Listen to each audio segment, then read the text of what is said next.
Greetings, this is the Timeshare Traveler. Today is episode 151. The top 5 reasons why timeshares feel like a scam. Been wanting to do this one for a while.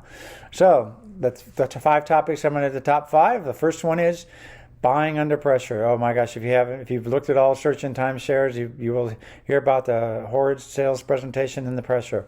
I'll talk about that. I'll go into great detail there.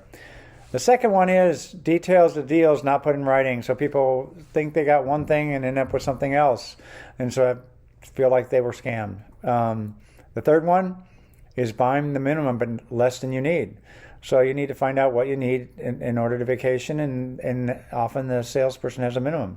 And that minimum doesn't necessarily know what you need to have your vacation. So a lot of people feel scammed that they were sold something they couldn't possibly use and they spent a lot of money on it.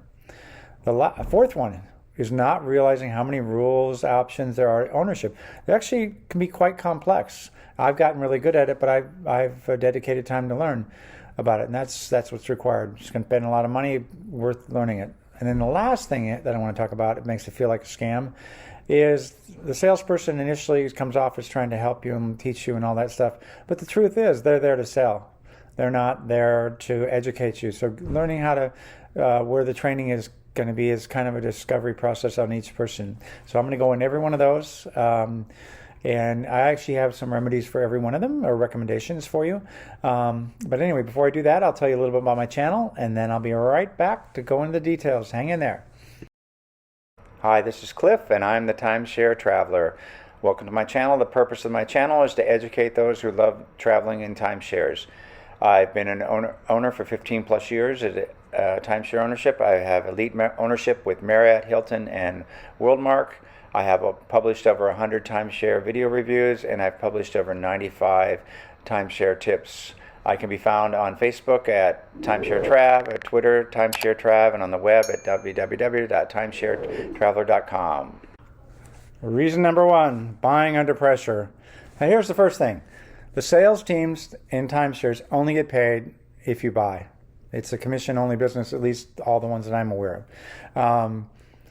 Many people like staying at the timeshares, and often they're actually staying on it's an inexpensive package, and it's way nicer than a hotel.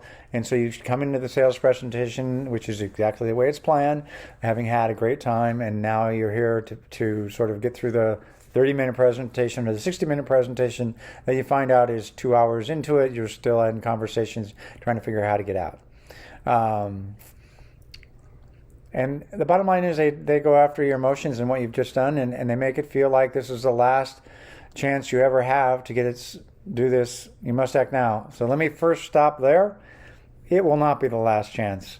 In fact, I said no multiple times before I ended up buying, and when I bought a trial because I wanted to learn how to use it before I actually bought into it. So I kind of learned how to use it by doing a trial, and there was a set of points that I got that I had to use over a certain period, and that allowed me to get the experience. It wasn't the full experience, but it was enough for me to say I like staying at the places and I can figure this out. So that's my remedy. Know what you need and how much that's worth. You don't need to try to make a friend with the salesperson or bend under pressure. In fact, the more pressure I get, I'm always very nice. I recommend being nice, because what's the point? You don't want to be, if they're putting pressure on you, putting pressure back. That's a strategy, but I don't find that one to work. And if they can't show you how to use it, and you're not sure, say no until you do. And again, my other remedy is to, like I did, do the trial packages. I learned how to do them through the trial packages, and there are enough trial packages across multiple timeshare companies that you can do this for several years before you actually have to make a purchase. So hopefully that would be that's helpful, and that's number 1, buying under pressure. Number 2 is details of the deal not put in writing. This is actually the hardest one for me. The first one, I was used to the pressure and I was prepared for that, but this one was always tricky. This is one that turned my stomach. Promises are made, what is possible versus what is usual. They talk about, if you can't use it. I know somebody who one time sold for $5,000, rented out their week that was really only worth $900 in maintenance fee and made a killing. That's not what is usual. I know people that happen to, including me, when I'm not going to use all my timeshare points, I rent them out. And usually it's about 20% over what my maintenance fees are. So I'm not making, it's not a business. I'm in it to enjoy the vacations. I just happen to be this year I'm learning my real estate business, so I won't be traveling as much. Again, specific capabilities are not part of the contract that you sign. You need to make sure that the reasons you're buying, you can see where they are in the contract. Again, the other issue is there's no way to confirm the salesperson's promises. It feels like he's somewhat making it up. And particularly if you're not prepared and you haven't been doing your education, you may not know what's true and what's not. And that's always very difficult. And the last thing you need to know, the contract is biased in favor of the timeshare company. They're selling you something, they're protecting themselves. That's what makes it so difficult. And that's why there's so many laws about you have to wait so long, because the contracts are biased in the timeshare company. It's just the way it is. So here's my remedies and things I've actually done. I've actually had them put specific details written in the contract, actually even in a separate memo that they would sign and include as an addendum. Or I've had them create addendum that they have a standard one for, like I've negotiated for double bonuses in the past. So I actually make sure, and I go through the things that matter to me, and I make them show me where they are in the contract before I start signing. Again, you're going to be spending, usually more than $10,000. That's a lot of money to me. So I need to make sure where it is. So hopefully that helps for a remedy. Those are things I've done. Okay, then the next one, which is the third one, and it's the one actually I get the most comments on in my channel, is buying the minimum purchase but less than what you actually need. So the first thing to know is you need to figure out at the timeshare, how many points do you need, either for a one bedroom if that's what you need, or a two bedroom during peak season. So that means once you know that information, you know not to buy any less than that, because that's what's going to take for you to have the vacation you want to have. So if you got kids and you need a two bedroom, what's a two bedroom in the peak season, and find out what the most expensive resort is. So that gives you full flexibility across the thing. So at least you know when you buy, you're going to buy what you need. You may decide not to buy because that's a lot of money, which leads me to the next point. Often the salesperson has a minimum they must sell you in order for them to get commission. That minimum is usually, if not always, below what is required for the one bedroom or two bedroom, certainly two bedroom peak season. So their minimum, when they say, oh, well, here's our minimum you can buy, that's going to be below what you need either in one bedroom or two bedroom 99% of the time. So people end up buying less than they need and feel cheated. And that's what I get when I get people coming to my channel and saying, oh, this is so helpful, you're teaching me so much stuff. And they finally dawns on them that they didn't buy enough for what they needed. And no matter how much they watch my videos, they're not going to do that. But that everybody feels like it's a scam because they were scammed into buying something that would not give them value. And that's why I say my remedy is don't buy unless it meets your points requirement for the vacation you want. Otherwise, you're buying something less, and it's like buying a car with two wheels on it. Not going to be very drivable. Anyway, that's probably a bad joke, but I'm good at bad jokes. Anyway, that's number 3. Number 4, and actually one of the ones that's really the hardest, actually. It's the hardest, but it's one, if you put the effort in, it's okay. A lot of people, they get thrown all these ideas of things you can do, and they're really covering a bunch of complex rules, and they don't have time in the sales presentation to explain the rules about what you have to do in order to accomplish what they're saying is possible. So usage is more complex, especially for beginners.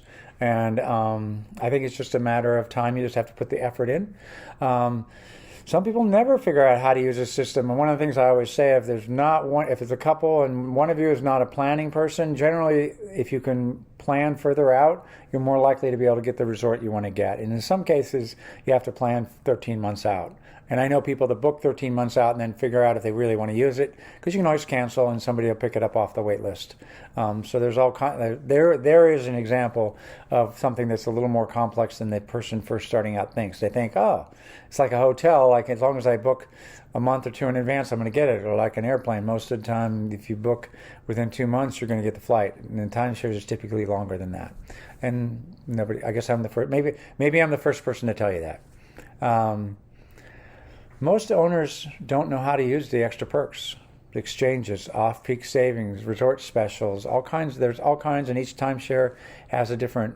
It's all on the website. It's a matter of making sure you go through it. I go through it and not only do that, but I actually usually I'll take a vacation and use one of the savings to see how it works, to see how it does. And also I do it when I do these videos.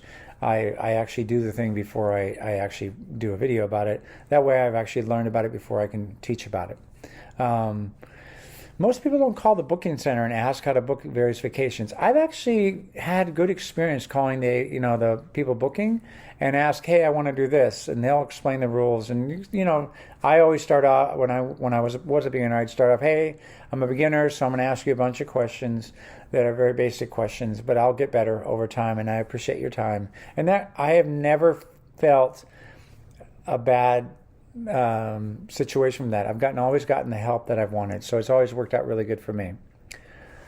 There's only one remedy for this, and that's it. If you're going to spend $10, $20, or $30,000 or more, maybe even more, commit to learning the features, because you just spent a lot of money. Time is money, so you spend a lot of money now. Let's take the time to learn what you have. Anyway, I hope that's helping. Now for the last. The last one, which is a hard one, is there's just really not a lot of good training available, which I guess is an opportunity for me with my channel.